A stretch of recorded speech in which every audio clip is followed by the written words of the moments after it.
And Baltimore Ravens now shut down their business for the next 6 weeks before training camp, and all eyes on the Orioles, which would not be a good thing if all your eyes were on the Orioles over the last month. It has been a mess coming back from Chicago. They are facing another relative hot mess coming in from St. Louis. This guy knows both sides of this thing as a Baltimore, Maryland guy, as a Maryland terrapin, as a crab cake eater. He is out there in St. Louis doing television now at KMOV. He's been out there 2 decades now. We always love having him on, but more than that, Maurice Drummond of KMOV, you're back in Baltimore. You, like Bruce Springsteen, you drove all night to get back here for this 3-game series. Welcome home, man. Hey, thanks a lot, Nestor. It's great to be back, and it's going to be a great Father's Day weekend. You know, my dad, my mom, my brother, my sons, and you're talking about the team that I grew up watching being the Orioles, and then you've got the Cardinals, you know, my kids' team on Father's Day weekend. I couldn't ask for much more, and you're right about the seafood. I'm a seafood snob. I don't touch anybody's crab cakes until I come back home, so this is where I come back to eat my seafood. So you're going to gain a couple pounds, or the clothes are going to shrink this weekend here, huh? Absolutely. You know, I'll be delving into the crab cakes a little bit. You know, and the thing is, I try to tell people in St. Louis, you know, it's a delicacy. You don't put stuff in it.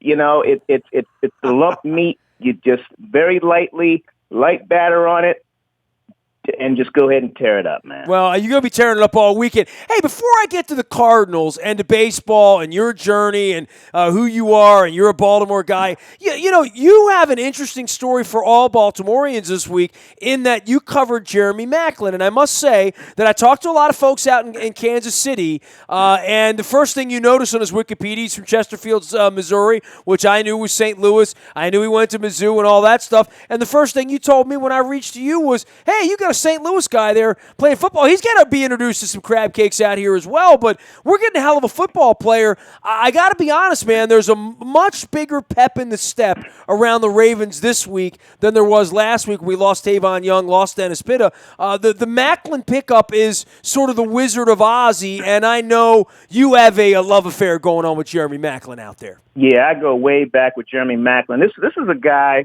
who has a phenomenal story. When you talk about, you know, the way he came along, you know, back in St. Louis, had a tough upbringing, had a family who took him in, and, you know, he still has a great relationship, you know, with his natural mother. But here's a guy who went to Mizzou, became an All-American.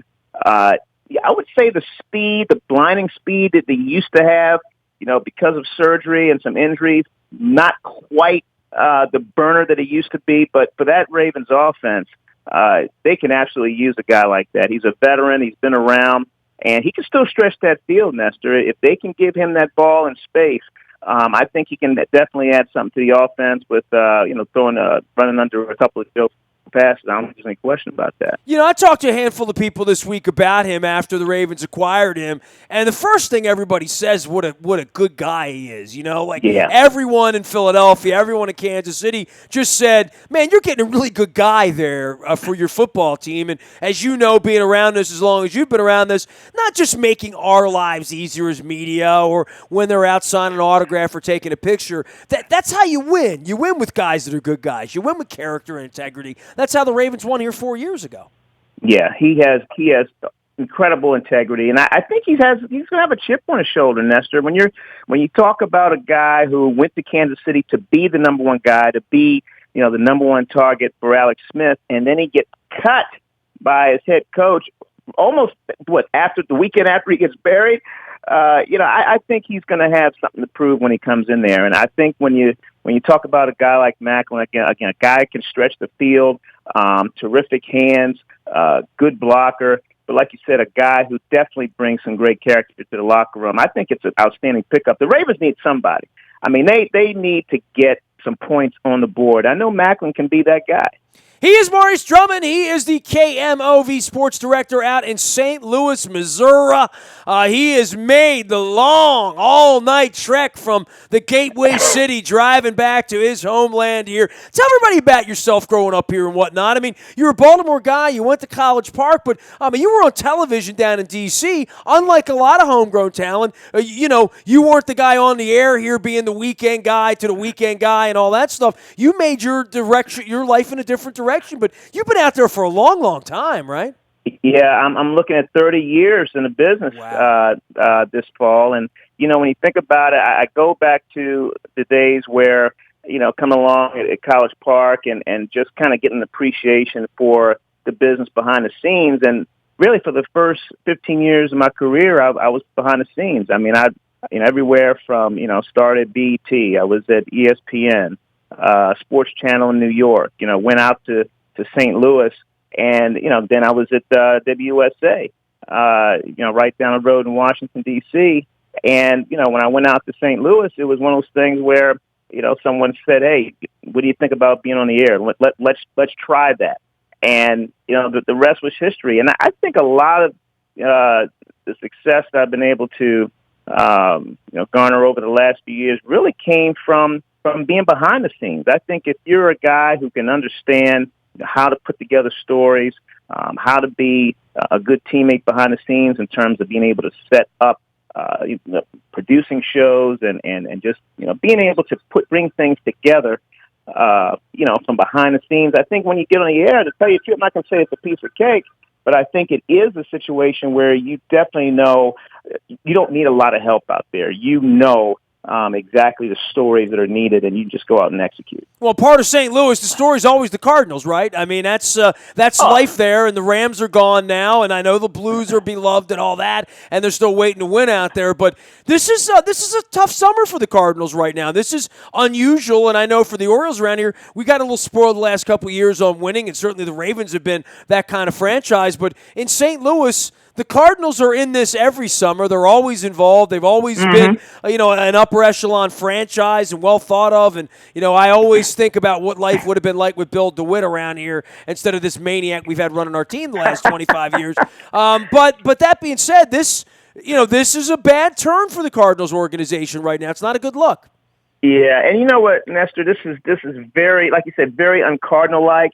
A lot of the things that you've seen from Cardinal baseball, really ever since Bill DeWitt took over the team. When you talk about a 20-year run, a couple of World Series, but it's always been the style of play. When you talk about good defense, power hitting, terrific pitching, and what you're seeing this year, you've seen shaky defense. You've seen lousy base running. You've seen a bullpen that's absolutely come unglued, and you have an offense that really, I guess, unlike the Orioles, the Birds obviously have the big bats in the middle. There isn't one bat in that lineup that you can really say that scares anybody, and so they've really had a tough time. And now you've also had a pitching staff that's been one of the best in baseball, and now that pitching staff has been starting to show some cracks.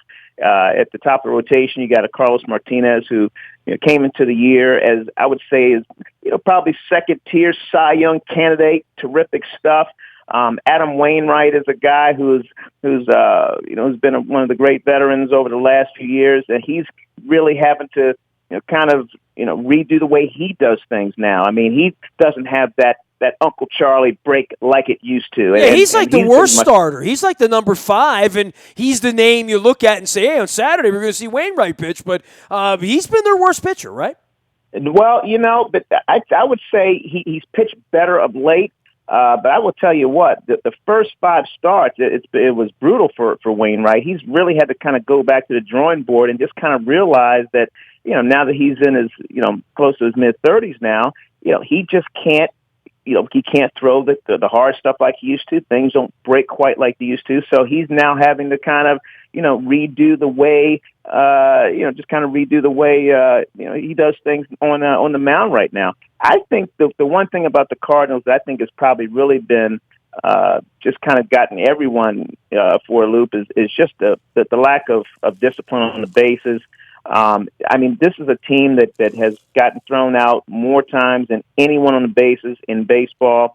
Overall, I think some people have asked about Mike Matheny and, is he on the hot seat. I've never seen a Cardinal manager on a hot seat in a number of years. I know Tony La Russa was that guy, but I think that when you do look at the way that they played, it has been very un-Cardinal-like.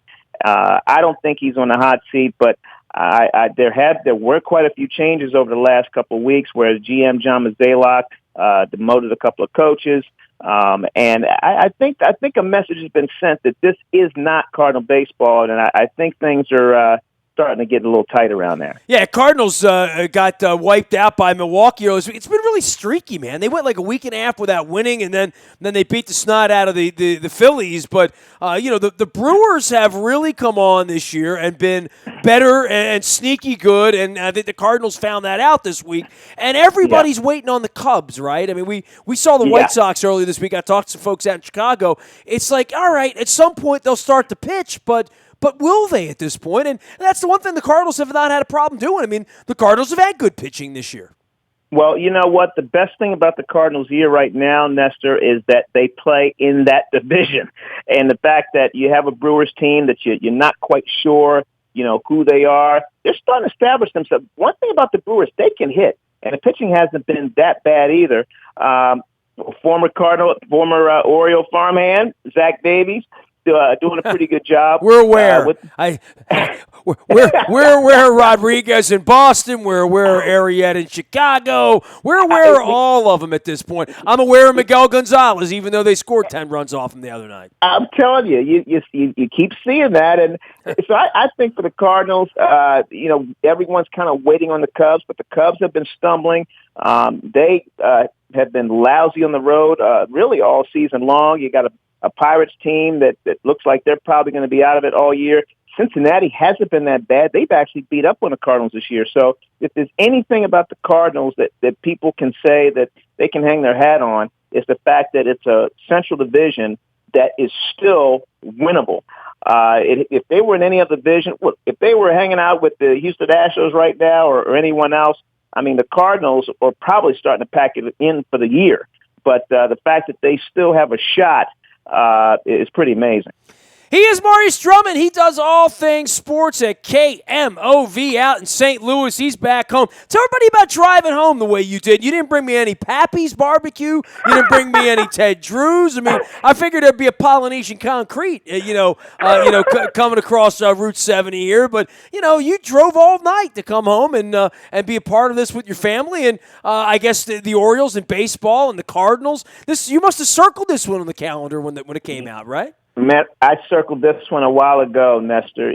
This is you don't get too many opportunities like this. When you're talking about the three generations of Drummonds getting together for the weekend, watching baseball. In the city. And how about the connection? Old St. Louis Browns. You get their Father's Day. You can name all the things that are all wrapped up into one. It's going to be.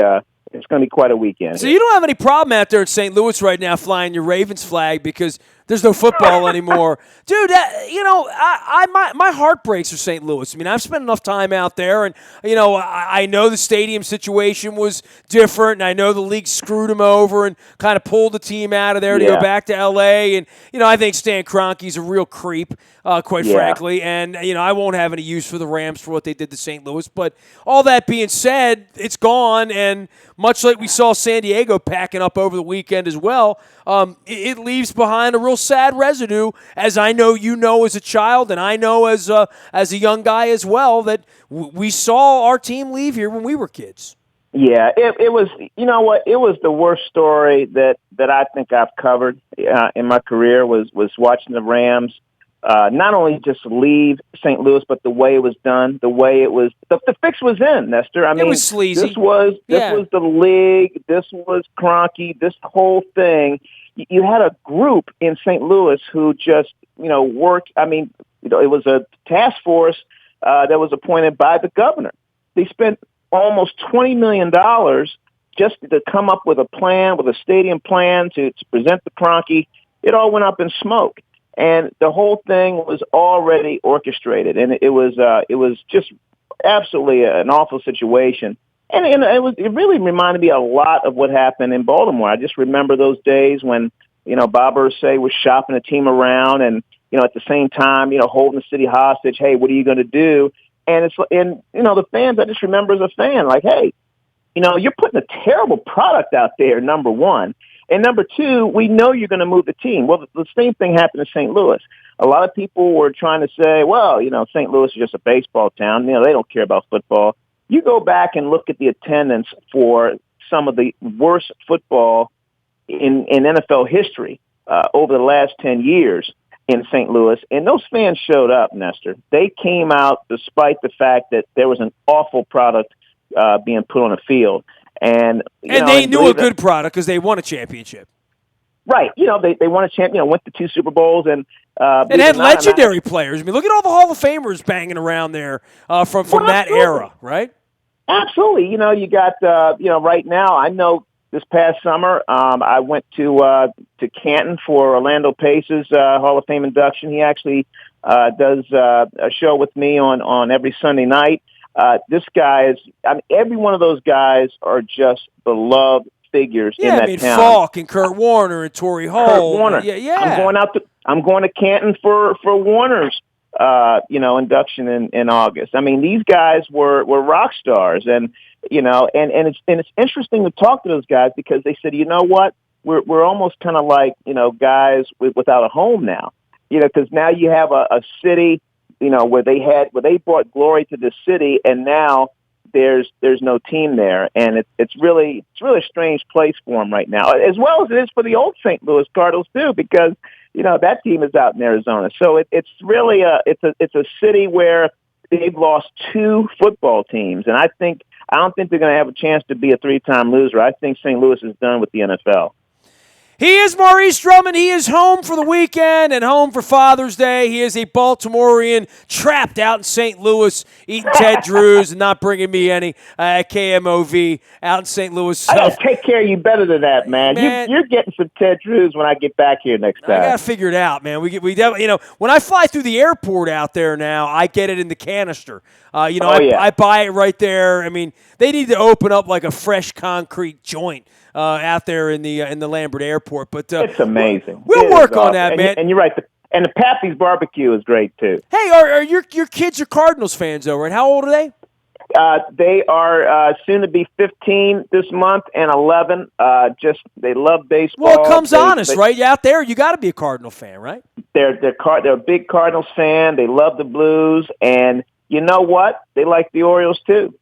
Because Daddy likes the Orioles. So it's going to be interesting to, and I know my oldest son, if I'm not mistaken, I think he's got his Cardinal hat and he's got his Oriole hat and a Cardinal shirt. So he'll be a little conflicted, but I think it's going to be a good look. A little pressure from Dad and Grandpa. That's good. That's good. Good for him. Exactly but right. PU with the Orioles. Make sure that if you're not bringing him to Camden Yards to learn fundamentals this weekend. All right. But hope you guys have a great weekend here, man.